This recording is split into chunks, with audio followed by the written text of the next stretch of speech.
Hello students, आज हम अपने लेसन का नेक्स्ट पार्ट पढ़ेंगे। इससे पहले वाला पार्ट अपलोड कर दिया गया है। जिन स्टूडेंट्स ने नहीं देखा है वो यूट्यूब चैनल पर जा कर के देख सकते हैं। आज हम पढ़ेंगे सेंस ऑफ हियरिंग, यानी कि सुनने की शक्ति कि डिफरेंट डिफरेंट जो एनिमल्स हैं उनमें सेंस ऑफ हियरिंग किस तरीके से होती है, वो अपनी सेंस ऑफ हियरिंग का किस प्रकार यूज करते हैं, तो वही हम इसमें पढ़ेंगे। Fish use sound to find prey and communicate with each other. Fish use sound यानी कि मछलियाँ जो होती हैं वो साउंड का यूज करती है। साउंड मतलब आवाज़ का यूज करती हैं। टू फाइंड प्रे, प्रे क्या होता है? शिकार, यानी अपना भोजन ढूंढने के लिए, अपना खाना ढूंढने के लिए। और कम्युनिकेट मतलब बातचीत करने के लिए, एक दूसरे से बातचीत करने के लिए और अपना शिकार ढूंढने के लिए फिशिज जो हैं वो साउंड का यूज करती हैं। The whales use a particular sound to find their prey. ठीक इसी प्रकार जो व्हेल्स होती हैं वो भी अपने शिकार को ढूंढने के लिए एक विशेष, पार्टिकुलर क्या होता है, एक विशेष आवाज़ का यूज करती हैं। दे हैव डिफरेंट लैंग्वेज, उनकी अपनी जो लैंग्वेज होती है वो बहुत ही डिफरेंट होती है। When they talk to each other, जब वो एक दूसरे से कम्युनिकेट करती हैं, यानी व्हेल्स जो होती हैं जब वो एक दूसरे से कम्युनिकेट करती हैं तो उसके लिए वो एक डिफरेंट, एक विशेष लैंग्वेज का इस्तेमाल करती हैं। Dolphins too have their own special language, dolphins के पास भी अपनी एक विशेष भाषा होती है जिसका यूज वो एक दूसरे के साथ कम्युनिकेट करने के लिए करते हैं। यानी कि डिफरेंट डिफरेंट लैंग्वेजेस का यूज करके ये फिशिज जो हैं वो एक दूसरे से कम्युनिकेट करती हैं, बातचीत करती हैं। जैसे हम लोग एक दूसरे से कम्युनिकेट करते हैं तो हम एक लैंग्वेज का यूज़ करते हैं, ठीक ऐसे ही एनिमल्स की भी अपनी एक विशेष लैंग्वेज होती है जिसका यूज वो कम्युनिकेशन के लिए करते हैं। Animals communicate with each other through sounds, जो एनिमल्स होते हैं वो एक दूसरे के साथ अलग अलग तरीक़ों से कम्युनिकेट करते हैं। जैसे अलग अलग तरीके की आवाज़ें निकाल के, अलग अलग मूवमेंट शो करके। आपने देखा होगा पशु पक्षियों को मूवमेंट करते हुए, जब उनको अपना कोई मैसेज देना होता है तो वो अलग अलग तरीके की हरकतें करके दिखाते हैं। स्मेल के जरिए या फिर कोई दूसरा रास्ता वो अपनाते हैं। They have different sounds to indicate, वो अलग अलग साउंड्स का यूज़ करते हैं अपने अलग अलग इमोशंस को दिखाने के लिए। इमोशंस मतलब अपनी भावनाओं को दिखाने के लिए वो अलग अलग तरीके के साउंड्स या फिर मोमेंट्स का इस्तेमाल। इमोशंस जैसे एंगर यानी कि जब उनको गुस्सा आता है, हंगर जब भूख लगती है, या फिर डेंजर जब उनको खतरा महसूस होता है, तो वो अलग अलग तरीके की हरकतें करते हैं, अलग अलग तरीके की साउंड्स जो है वो निकालते हैं दूसरे एनिमल्स को बताने के लिए कि उनको क्या प्रॉब्लम है या फिर वो क्या कहना चाहते हैं। Monkeys, apps and chimpanzee use different sound, जो मंकी होते हैं या गोरिल्ला वगैरह होते हैं वो अपना मैसेज देने के लिए, टू कन्वे ए मैसेज यानी अपनी बात कहने के लिए वो भी एक अलग तरीके की साउंड का इस्तेमाल करते हैं। Birds use different calls to communicate with their flock. Flock होता है झुंड। बर्ड्स जो होते हैं वो झुंड में रहते हैं और अपने झुंड के, अपने ग्रुप के दूसरे पक्षियों को अपनी बात बताने के लिए, कम्युनिकेट करने के लिए वो जिस भाषा का यूज़ करते हैं उन्हें बोलते हैं कॉल, यानी कि वो अलग अलग कॉल का इस्तेमाल करते हैं। Some animals also use their body movements, कुछ एनिमल्स अपनी बॉडी मूवमेंट्स का इस्तेमाल करते हैं, यानी अपनी बॉडी को वो अलग अलग तरीके से हिलाते हैं या फिर उछलते हैं, कूदते हैं और अपनी बात दूसरे एनिमल्स को बताते हैं। Elephants sprung their trunk, elephants की बात करें तो जब एनिमल्स, जो एलिफेंट होता है जब वो अपना अफेक्शन, अपना प्यार, अपना लगाव अपने दूसरे साथियों से दिखाता है तो इसके लिए वो कैसे दिखाता है, वो अपने सूंड को जो है बार बार हिलाता है, ऊपर उठाता है और बार बार झटकता है। आप लोगों ने देखा भी होगा टीवी में, कार्टून्स में। वह chimpanzee greet each other by touching their hand, जबकि चिंपैंजी जो होते हैं जब वो एक दूसरे से बात करने की कोशिश करते हैं तो वो एक दूसरे के साथ हैंडशेक करते हैं, यानी कि हाथ मिलाते हैं, एक दूसरे का हाथ पकड़ते हैं और इस तरीके से अपनी बात उन्हें समझाते थे। तो ये था सेंस ऑफ हियरिंग कि डिफरेंट डिफरेंट एनिमल्स किस तरीके से अपनी बात जो है वो अपने दूसरे साथियों को बताते हैं। अगला टॉपिक है हमारा सेंस ऑफ टेस्ट, यानी कि टेस्ट किस तरीके से करते हैं। यानी कि क्या उनमें टेस्ट करने की पावर है, क्या वो डिफरेंट डिफरेंट फूड्स को टेस्ट कर सकते हैं। तो देखते हैं कि किस एनिमल में किस तरीके की टेस्टिंग पावर होती है। सबसे पहले है dolphins. Dolphins can their taste their food, यानी डॉल्फिन्स जो होती हैं वो अपने फूड को टेस्ट कर सकती हैं, यानी कि फूड को वो टेस्ट करके जो है वो इस्तेमाल कर सकती हैं। However their sense of smell is not well developed, जबकि उनकी सेंस ऑफ स्मेल जो होती है वो वेल डेवलप्ड नहीं होती है, यानी कि उनको इतनी अच्छी स्मेल करने की शक्ति उनके अंदर नहीं होती है, सूंघने की, जबकि वो फूड को टेस्ट कर सकती हैं।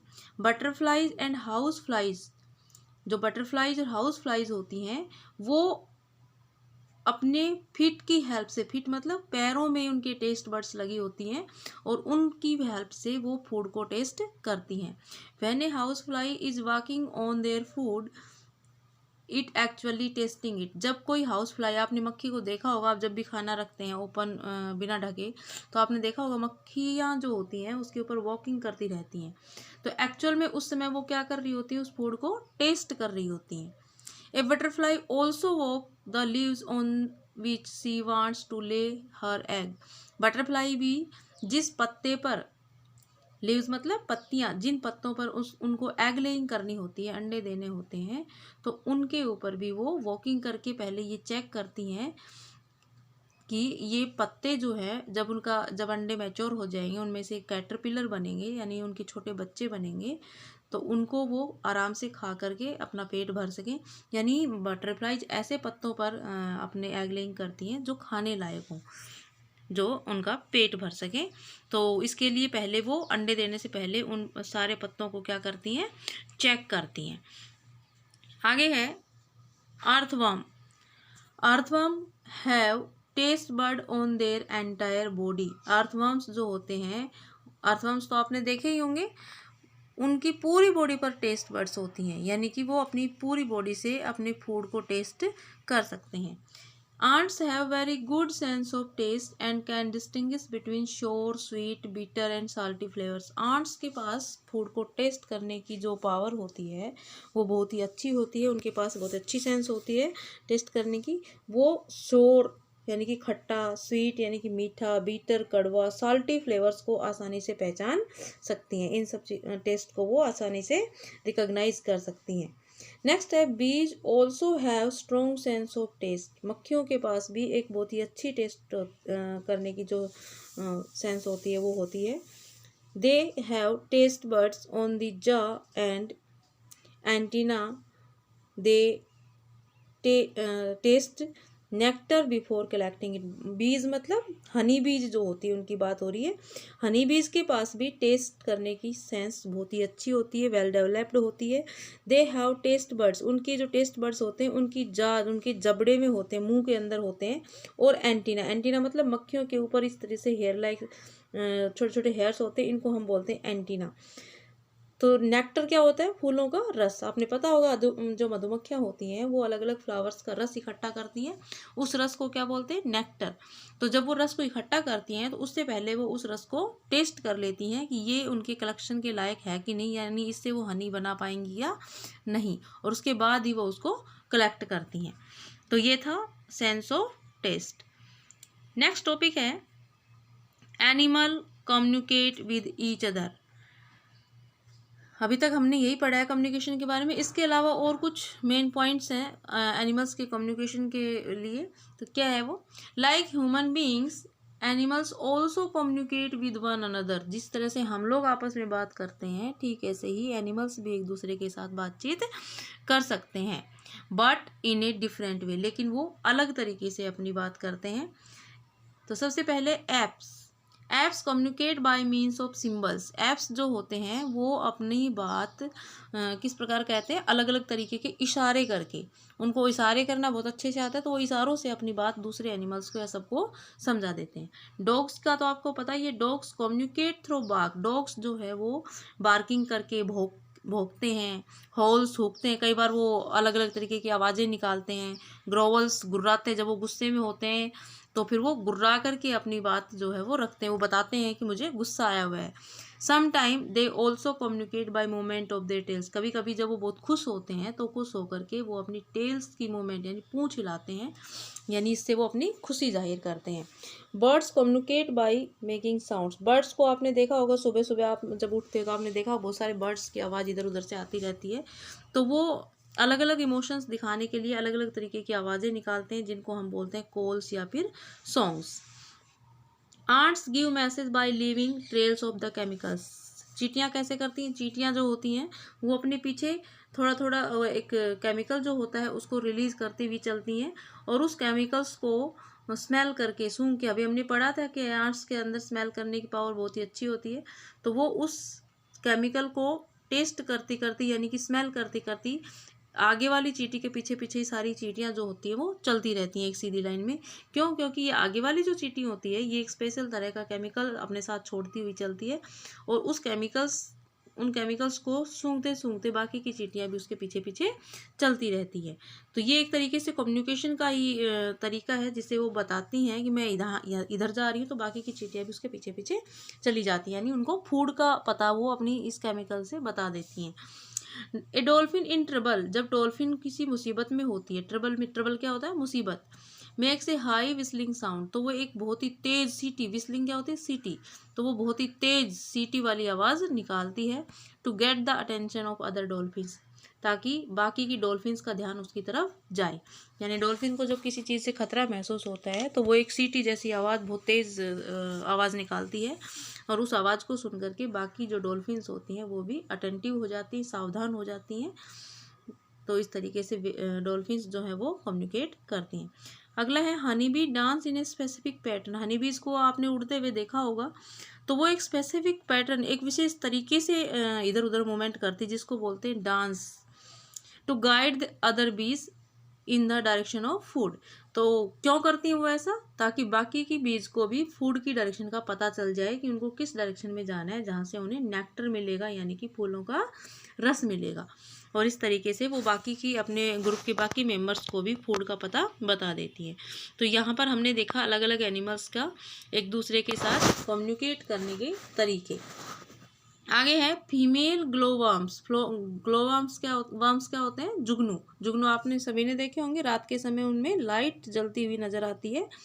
तो जो फीमेल जो जुगनू होती है वो मेल जुगनू को अपनी तरफ अट्रैक्ट करने के लिए ए सीरीज ऑफ फ्लैशेज यानी बार बार लाइट के फ्लैश जो है वो रिलीज करती है, ताकि उन फ्लैशेज को देखकर मेल जुगनू को उसका जो पता है वो चले, और इस तरीके से वो उसको अट्रैक्ट करने के लिए अलग अलग तरीके के फ्लैशेज जो है वो प्रोवाइड करती है, यानी कि बार बार दिखाती है उसको। तो ये तरीके थे एनिमल्स के आपस में कम्युनिकेट करने के। अगला टॉपिक हमारा say no to cruelty to animals, यानी हमें एनिमल्स के प्रति क्रूअल नहीं होना है, उनके प्रति हमें दया रखनी चाहिए, हमें एनिमल्स को ऐसे बेवजह परेशान नहीं करना चाहिए। Animals provide us many things of vital importance, यानी एनिमल्स जो होते हैं वो प्रोवाइड मतलब देते हैं हमें मैनी थिंग्स, बहुत सारी चीज़ें, ऑफ वाइटल इम्पोर्टेंस यानी जो जिनकी हमें बहुत ज़्यादा ज़रूरत होती है, ऐसी बहुत सारी चीज़ें हमें एनिमल्स से ही मिलती हैं। Animals that are kept as pets, जिन एनिमल्स को हम पेट की तरह रखते हैं, पालते हैं, give us loyalty support and companionship, तो उनसे हमें सहारा मिलता है, यानी वो हमारे एक मेंबर की तरह हमारे साथ रहते हैं, हमारे साथी की तरह हमारे साथ रहते हैं। More importantly animals are an important part of our natural heritage, तो हमारी जो नेचुरल हेरिटेज मतलब हमारी जो प्राकृतिक विरासत है उसका बहुत ही इम्पोर्टेंट पार्ट है ये एनिमल्स। अगर हमारे पास एनिमल्स नहीं है तो फिर हम आधे अधूरे हैं, हमारी बहुत सारी जो ज़रूरतें होती हैं वो एनिमल्स से पूरा होती हैं। Despite that some peoples treat them inhumanly, इसके बाद भी यानी एनिमल्स हमारे बहुत काम आते हैं, हमें उनसे बहुत सारे प्रोडक्ट मिलते हैं, फिर भी बहुत सारे लोग ऐसे हैं जो उनके साथ अच्छा व्यवहार नहीं करते, यानी इनह्यूमनली, यानी उनके साथ बहुत ही क्रूअल तरीके से पेश आते हैं। Unfortunately animals can not speak and complain about their ill treatment, और दुर्भाग्य से, अनफॉर्चुनेटली मतलब दुर्भाग्य से, एनिमल्स जो है वो बोल नहीं सकते और उनके साथ किस तरीके का व्यवहार हो रहा है, यानी कौन उसको कैसे परेशान कर रहा है, इस बारे में वो कंप्लेंट भी नहीं कर सकते, किसी से शिकायत भी नहीं कर सकते, क्योंकि वो बोल नहीं सकते, अपनी बात बोल करके नहीं बता सकते clearly. People should be kind to animals and take care of them whether they are domestic और वाइल्ड। तो हम लोगों को उनके प्रति अच्छा व्यवहार करना चाहिए, उनकी टेक केयर मतलब देखभाल करनी चाहिए अच्छे से, एंड चाहे वो एनिमल कोई भी हो, डोमेस्टिक हो या फिर वाइल्ड एनिमल हो, तो सबके प्रति हमें अच्छा व्यवहार करना चाहिए। तो कोई भी एनिमल हो, चाहे वो डोमेस्टिक हो चाहे वाइल्ड हो, हमें उनके प्रति अच्छा व्यवहार करना चाहिए, उनके प्रति क्रूअल नहीं होना चाहिए, उनको परेशान नहीं करना चाहिए। We should be sensitive towards them, हमें उनके प्रति दया भावना रखनी चाहिए, यानी उनके दुख, उनकी तकलीफ हमें जो है उनको दूर करना चाहिए। We should separate awareness and take an action against cruelty to animals, और हमें इस बारे में लोगों को अवेयर करना चाहिए, लोगों को बताना चाहिए, और जो लोग उनके साथ क्रूअल बिहेव करते हैं, उनके साथ अच्छा व्यवहार नहीं करते हैं, उनके अगेंस्ट एक्शन लेना चाहिए, यानी उनकी कंप्लेंट करके एनिमल्स को सेव करना चाहिए। तो स्टूडेंट्स, ये था हमारा चैप्टर, इसके साथ ही ये चैप्टर कंप्लीट होता है, और आई होप आप लोगों को समझ आया होगा। तो नेक्स्ट वीडियो में हम अपना नेक्स्ट लेसन स्टार्ट करेंगे, उससे पहले इस चैप्टर की एक्सरसाइज कंप्लीट करेंगे। Thank you for watching.